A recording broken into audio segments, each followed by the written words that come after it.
Hello class 12th B, good morning. Last turn पे हम लोग ने बेटा इलेक्ट्रिक पोटेंशियल निकाला था due to a spherical shell last heading में, जिसमें हमने ये बताया था कि कोई चार्ज स्फेरिकल शेल है, कोई कंडक्टिंग कोई मेटेलिक स्फीयर है, हॉलो स्फीयर है, और उसको हमने चार्ज दे दिया है। तो उसके सेंटर से लेके उसके सरफेस तक इलेक्ट्रिक पोटेंशियल सेम होता है, और outside the shell electric potential distance से इन्वर्सली रिलेटेड होता है। अब आज हमें स्टार्ट करना है इलेक्ट्रिक फील्ड का पोटेंशियल डिफरेंस से क्या रिलेशन है। तो मेरी पहली हेडिंग है relation between electric field E and potential difference dV। देखिए, मैंने यूनिफॉर्म इलेक्ट्रिक फील्ड को दिखा रखा है।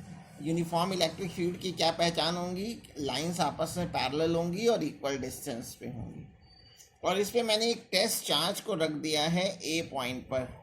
टेस्ट चार्ज कैसा होता है? पॉजिटिव चार्ज होता है, और इस पे चार्ज की वैल्यू बहुत कम होती है। हम लोग ने इलेक्ट्रिक फील्ड का फॉर्मूला पढ़ा था E=F/Q0। तो इससे F की अगर वैल्यू निकालेंगे तो क्रॉस मल्टीप्लाई कर दिया, F=Q0 इंटू E आ गया, F=Q0 इंटू E।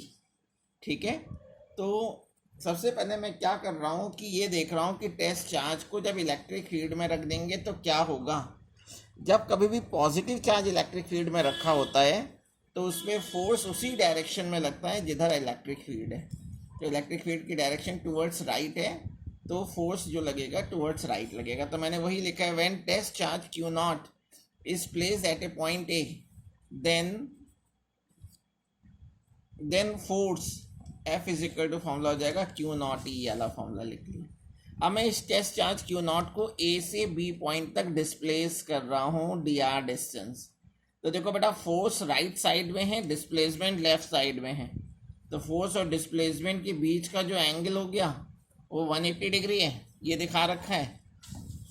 दोनों F और dr एक दूसरे के ऑपोजिट है, तो एंगल 180 हो गया। तो वर्क का फॉर्मूला Fs cos थीटा होता है, तो dW हो गया F dr cos 180। cos 180 की वैल्यू होती है -1, तो यहाँ आगे माइनस लगा दिया, और F की वैल्यू ये रख दी Q0E इंटू dr। ठीक है, Q0 को अपॉन में ले गए तो ये बच गया -E/dr। और ये पोटेंशियल डिफरेंस का फॉर्मूला होता है। लास्ट टर्न पे प्रीवियस लेक्चर में हम लोग ने ये पढ़ा था, पोटेंशियल डिफरेंस dV = dW/Q0। तो मैं dW/Q0 की जगह dV रख दे रहा हूँ। तो इधर मैंने dV रख दिया -E/dr। तो यहाँ से E की वैल्यू आ गई -dV/dr। तो dV/dr, देखिए ये पोटेंशियल डिफरेंस है और इसको डिस्टेंस से डिवाइड कर रहे हैं। क्लास 11th में ही आपको बताया था कि जब भी कभी किसी भी वैल्यू को डिस्टेंस से डिवाइड करते हैं तो उसके लिए ग्रेडियंट वर्ड आता है। वेलोसिटी ग्रेडियंट पढ़ा था, dV/dz। जब चेंज इन वेलोसिटी को डिस्टेंस से डिवाइड करते थे तो वेलोसिटी ग्रेडियंट हो जाता था। टेम्परेचर ग्रेडियंट थर्मल कंडक्शन में पढ़ा था, Δθ/Δx। चेंज इन टेम्परेचर को डिस्टेंस से डिवाइड किया था। अब यहाँ पे देखिए, चेंज इन पोटेंशियल यानी पोटेंशियल डिफरेंस को डिस्टेंस से डिवाइड कर रहे हैं, तो ये जो पूरा टर्म है बच्चों, इसको हम लोग पोटेंशियल ग्रेडियंट कहते हैं। dV/dr is called potential gradient. और अगर मैं इसका माइनस साइन छोड़ दूं, यानी अगर इसकी केवल न्यूमेरिकल वैल्यू ले लूं, तो वो इलेक्ट्रिक फील्ड के इक्वल होता है। तो मैं ये कह सकता हूँ कि जो इलेक्ट्रिक फील्ड है वो numerically means without considering the sign, electric field जो है वो न्यूमेरिकली पोटेंशियल ग्रेडियंट के इक्वल होती है। अच्छा, इसे माइनस साइन क्या वो इंडिकेट कर रहा है? नेगेटिव साइन ये इंडिकेट करता है कि इलेक्ट्रिक फील्ड की डायरेक्शन में अगर चार्ज जा रहा है तो उसका पोटेंशियल घटेगा। तो negative sign indicates that electric potential decreases in the direction of electric field. dV/dr is called potential gradient. ठीक है, and it is a vector.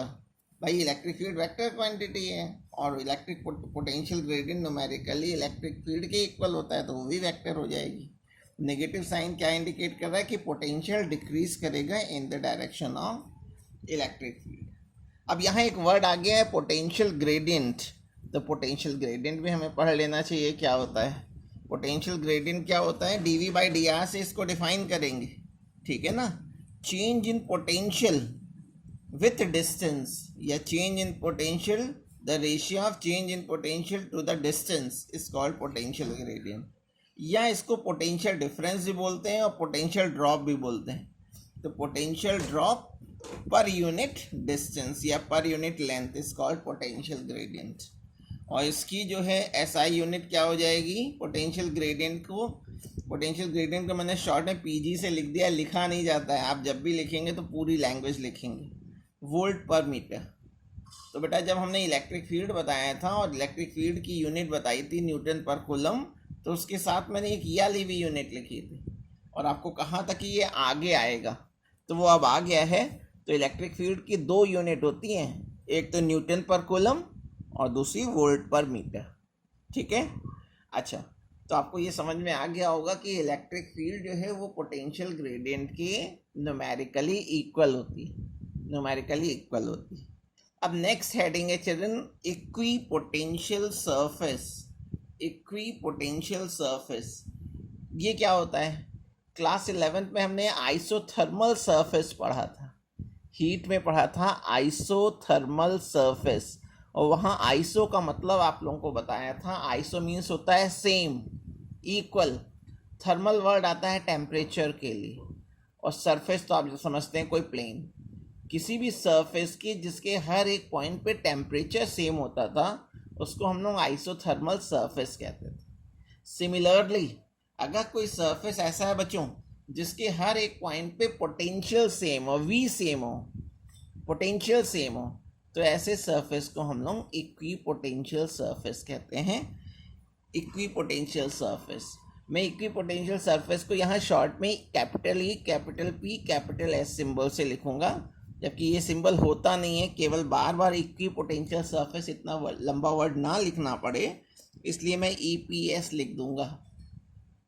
तो इक्विपोटेंशियल सरफेस को कैसे डिफाइन करेंगे, किसी भी ऐसे सरफेस को, any surface where the electric potential is same at every point, any surface where the electric potential is same at every point is called an equipotential surface, ठीक है। अब पोटेंशियल का चिल्ड्रन हम लोगों ने ये फॉर्मूला पढ़ा हुआ है, V is equal to 1/4 pi epsilon naught Q by R, 1/4 pi epsilon naught Q by R, ठीक है ना। तो अगर Q और R सेम हो जाए तो V सेम हो जाएगा। तो मैंने एक स्फेरिकल शेल ले लिया या एक मेटल का स्फीयर ले लिया है, और मेटेलिक स्फीयर को, मेटल को जब भी चार्ज दिया जाता है तो वो चार्ज केवल उसके सरफेस पे होता है, भीतर कभी भी चार्ज नहीं होता, ये गॉस थ्योरम में हम लोग पढ़ चुके हैं, ठीक है। तो हर जगह तो चार्ज सेम होगा और स्फीयर की रेडियस तो सेम होती है। तो जो स्फीयर का, चार्ज स्फीयर का जो सरफेस है, कर्व सरफेस एरिया या टोटल सरफेस एरिया, वो एक इक्विपोटेंशियल सरफेस होती है। अब चिल्ड्रन इक्विपोटेंशियल सरफेस की कुछ खास प्रॉपर्टीज़ होती हैं, वो हम लोगों को देखनी है, उस पर बेस छोटे छोटे क्वेश्चंस बनते हैं।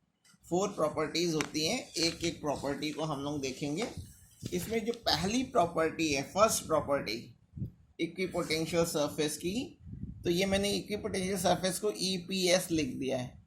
पहला पॉइंट है कि इक्विपोटेंशियल सरफेस जो होती है वो हमेशा इलेक्ट्रिक फील्ड के परपेंडिकुलर होती है। Equipotential surface is always normal to an electric lines of forces, या उल्टा भी बोल सकते हैं कि electric lines of forces are always perpendicular to equipotential surface. तो कभी भी आपको इक्विपोटेंशियल सरफेस बनाना है, एग्जाम में आता है ड्रॉ करने के लिए, तो आप सबसे पहले इलेक्ट्रिक फील्ड ड्रॉ करेंगे, और उस इलेक्ट्रिक फील्ड पे जो परपेंडिकुलर लाइंस सरफेस होगा वो इक्विपोटेंशियल सरफेस होगा। जैसे मैंने यूनिफॉर्म इलेक्ट्रिक फील्ड बना दी, पैरेलल लाइन से दिखाते हैं, इसके परपेंडिकुलर जो ग्रीन कलर का मैंने सरफेस दिखा रखा है, यानी जो इलेक्ट्रिक फील्ड के साथ 90 डिग्री का एंगल बना रहा है, उस सरफेस को हम लोग इक्विपोटेंशियल सरफेस कहते हैं। तो ये जो सरफेस बना हुआ है ये इक्विपोटेंशियल सरफेस, ठीक। सिमिलरली अगर मैंने +Q चार्ज ले लिया है, पॉजिटिव चार्ज, तो इलेक्ट्रिक फील्ड की डायरेक्शन हमेशा अवे फ्रॉम पॉजिटिव चार्ज होता है, तो ये ब्लू लाइंस इलेक्ट्रिक फील्ड को दिखा रही है। इन लाइंस के परपेंडिकुलर जो सरफेस होगा वो इक्विपोटेंशियल सरफेस होगा। तो चार्ज को सेंटर लेके अगर मैं कॉन्सेंट्रिक स्फीयर्स बना दूं तो ये सभी कैसे होंगे, इक्विपोटेंशियल सरफेस होंगे। अब देखिए एक और एग्जांपल।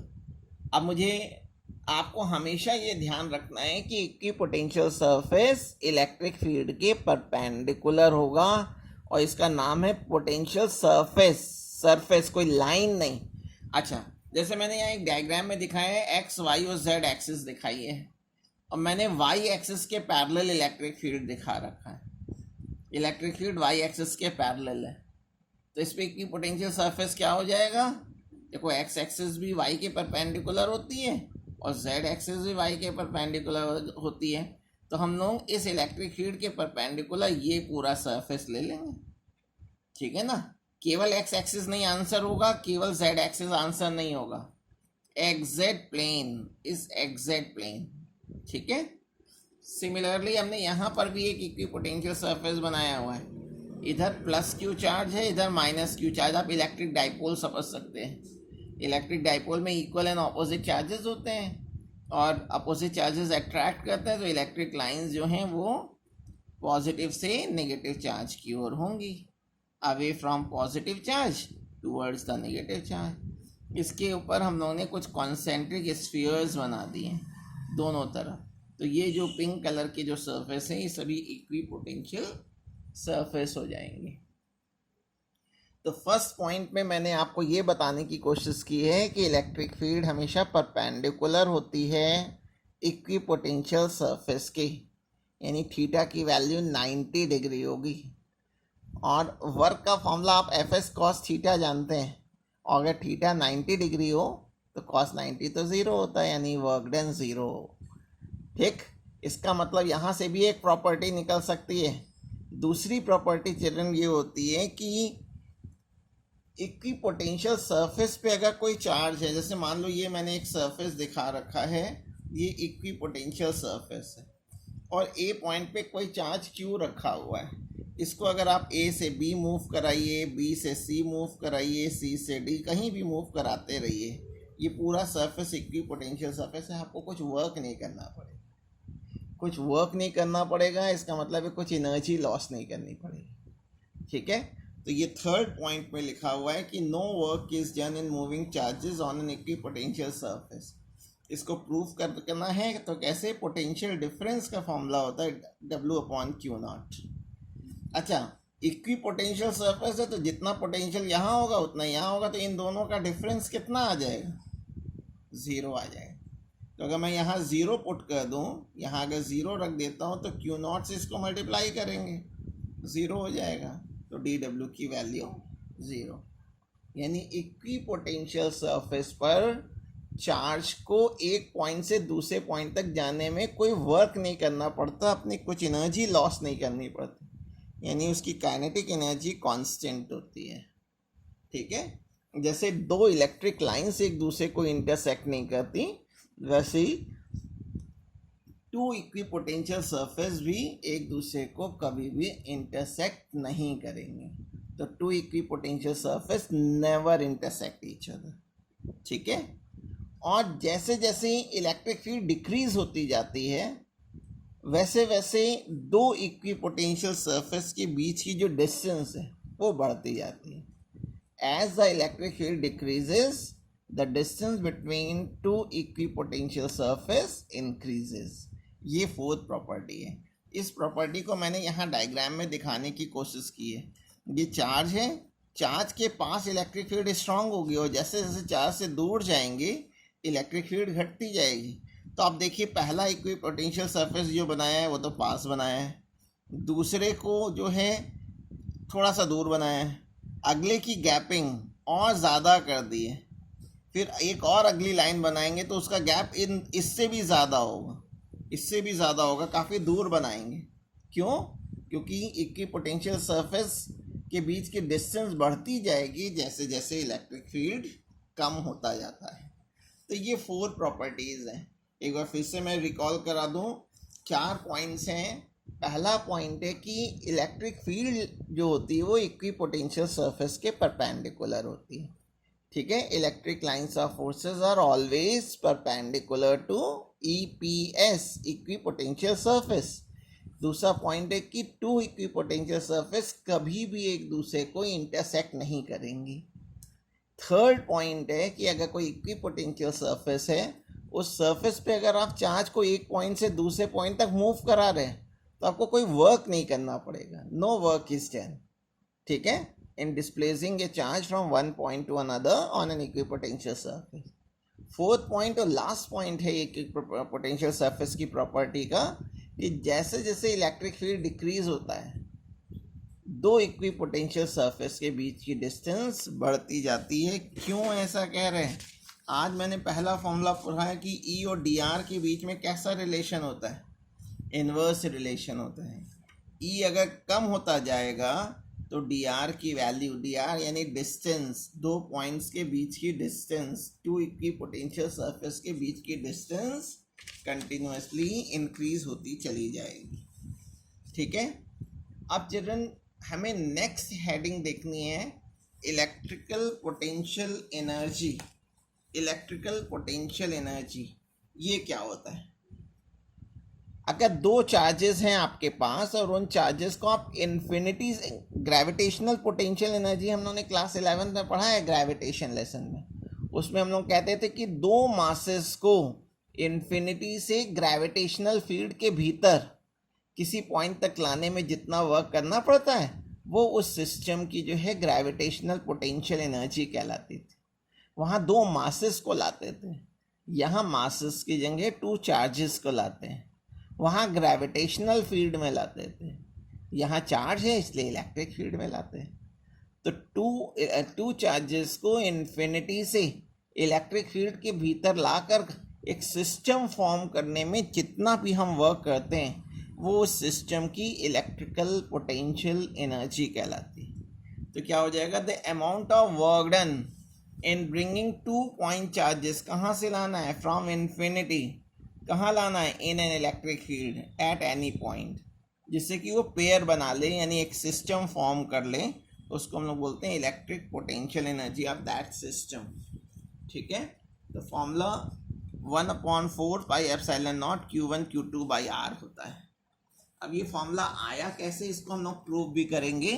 तो इसमें मैंने सपोज कर लिया है कि एक चार्ज O पॉइंट पे Q1 चार्ज रखा हुआ है और मैं दूसरे चार्ज को इन्फिनिटी से P पॉइंट तक ला रहा हूँ। ये काम का है, इसको Q2 पॉइंट तक लाना है।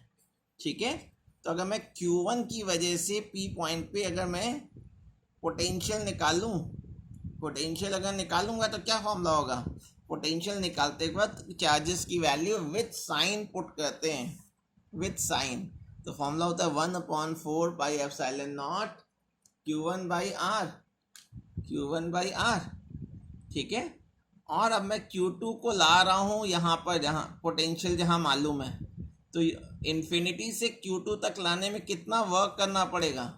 तो W इज इक्वल टू होता है QV। Q2 को ला रहा हूँ तो Q2 इंटू V1 हो जाएगा। W is equal to Q2 into V1। V1 की ये वैल्यू पुट कर दी, V1 की वैल्यू इक्वेशन 1 से रख दिया, तो ये एक फाइनल फॉर्मूला आ गया है इलेक्ट्रिक पोटेंशियल एनर्जी का। ठीक है, इलेक्ट्रिक पोटेंशियल एनर्जी निकालते वक्त चिल्ड्रन ये ध्यान रखेंगे कि चार्जेस की वैल्यू विथ साइन आपको पुट करनी है। अब मैं 2-3 सिस्टम ले रहा हूँ और उसकी पोटेंशियल एनर्जी निकाल के दिखा रहा हूँ। जैसे अगर आपके पास 3 पॉइंट सिस्टम हो, अगर 3 चार्जेस हैं और वो एक ट्रायंगुलर फॉर्म में अरेंज्ड हैं, तो उसकी पोटेंशियल एनर्जी कितनी होगी? तो हम देखेंगे कि यहाँ कितने पेयर बन रहे हैं। मैंने एक तरफ Q1 चार्ज रख दिया नेगेटिव, दूसरा प्लस Q2, तीसरा प्लस Q3। अगर इस पूरे सिस्टम की हमें पोटेंशियल एनर्जी निकालनी है तो कितने चार्जेस हैं? यहाँ पे 3 चार्जेस हैं, तो कितने पेयर बनेंगे उसको अगर निकालना है तो ये डायरेक्ट फॉर्मूला है n(n-1/2)। n है यानी नंबर ऑफ चार्जेस, यहाँ 3 चार्जेस हैं तो n की वैल्यू मैंने 3 रख दी, और ये 3 - 1 2 हो जाएगा, 2 कट गया, यानी 3 पेयर बनने चाहिए। एक ये पेयर, एक ये पेयर, एक ये पेयर। तो मुझे पूरे सिस्टम की पोटेंशियल एनर्जी निकालनी है, तो मैं Q1 Q2 की पोटेंशियल एनर्जी निकाल लूँगा, जिसको 1-2 लिख दिया। दूसरा U23 यानी Q2 Q3 की पोटेंशियल एनर्जी निकालूंगा, और तीसरा 1-3 की। फॉर्मूला अभी पढ़ रखा है 1/4 pi epsilon not Q1 Q2 by R। तो माइनस Q1 है, ये प्लस Q2 है, विथ साइन वैल्यू रखा है। माइनस Q1 को प्लस Q2 से मल्टीप्लाई किया और इनके बीच की डिस्टेंस, फिर Q2 को प्लस Q3 से मल्टीप्लाई किया और उनके बीच की distance Q1 Q2 by R होता है ना। सिमिलरली माइनस Q1 को Q3 से मल्टीप्लाई किया अपॉन इनके बीच की डिस्टेंस। ठीक है। सिमिलरली अगर सपोज कर लीजिए कि कोई पोटेंशियल एनर्जी यहाँ पे सिस्टम कंसिस्टिंग ऑफ 4 चार्जेस, अगर 4 चार्जेस हैं उसकी पोटेंशियल एनर्जी निकालनी है, तो हम लोग देखेंगे इसमें कितने पेयर बन रहे हैं। 4 चार्जेस हैं, तो ये जो फॉर्मूला है nn-1/2, इसमें इनके 4 रख दिया है। 4 - 1 यानी 3/2, ये इससे कैंसिल हो गया। 6 कॉम्बिनेशंस बनेंगे, एक तो साइड वाले 4 साइड वाले और 2 डायगोनल्स वाले। फॉर्मूला वही कॉमन लगाना है 1/4 पाई एप्सिलॉन नॉट के Q1 Q2 बाई R। एक Q1 Q2 लेंगे तो ये डिस्टेंस, Q2 Q3 लेंगे तो ये डिस्टेंस, Q3 Q4 लेंगे तो यानी 4 के केसेस में तो A आ जाएगा। और चिल्ड्रन चांस की बात है कि मैंने यहाँ चारों चार्जेस पॉजिटिव लिए हैं, लेकिन अगर इनमें से कोई भी निगेटिव होता तो विथ साइन यहाँ वैल्यू पुट करते। अच्छा, 2 डायगोनल वाले भी पेयर हो जाएंगे। डायगोनल निकालने का फॉर्मूला डायरेक्ट होता है साइड रूट 2, A√2 होता है। तो मैंने रख दिया Q1 Q3 upon R, Q2 Q4 upon R। ये पूरे सिस्टम की इलेक्ट्रिक पोटेंशियल एनर्जी कहलाएगी। ठीक है। अच्छा, एक छोटी सी हेडिंग और, इलेक्ट्रॉन वोल्ट क्या होता है? इलेक्ट्रॉन वोल्ट एनर्जी की यूनिट है। अगर 1 वोल्ट का हम वोल्टेज अप्लाई करें, 1 वोल्ट का वोल्टेज अप्लाई करने पे इलेक्ट्रॉन जितनी एनर्जी से एक्सेलरेट होता है, उस एनर्जी को हम लोग 1 इलेक्ट्रॉन वोल्ट कहते हैं। The energy by which an electron is accelerated on applying a potential difference of 1 volt is called 1 electron volt। 1 volt का वोल्टेज अप्लाई करने पर, 1 वोल्ट का पोटेंशियल डिफरेंस अप्लाई करने पर इलेक्ट्रॉन जितनी एनर्जी से एक्सेलरेट होगा, उस एनर्जी को हम लोग कहते हैं 1 इलेक्ट्रॉन वोल्ट। और 1 इलेक्ट्रॉन वोल्ट की वैल्यू किसकी इक्वल होती है? 1.6 × 10⁻⁻19 कूलम। और 1 मिलियन इलेक्ट्रॉन वोल्ट में 10⁻6 इलेक्ट्रॉन वोल्ट होते हैं। Similarly 1 billion, B for billion, M for million, इसमें 9 होते हैं, 10⁻9 इलेक्ट्रॉन वोल्ट। ठीक है। तो यहाँ तक आपको करना है, और यहाँ तक के मैं नोट्स भी भेजूँगा। अभी तक नहीं लिखे हो तो ये लिख लीजिएगा, ये लास्ट चांस है रिवीजन का। ठीक है ना, क्योंकि आपको सबसे पहले जो हम लोग ने फर्स्ट 7 लेसन्स पढ़ाए हैं उनको हम लोग रिवीजन करा रहे हैं, और कोशिश करेंगे कि 1 महीने के अंदर इसको रिवाइज करा दें। लिखाएंगे नहीं, क्योंकि ऑलरेडी ये लिखा हुआ है। ठीक है ना। और अगर आपने नहीं लिखा है तो आपको नोट्स कॉपी में लिखना है यहाँ तक।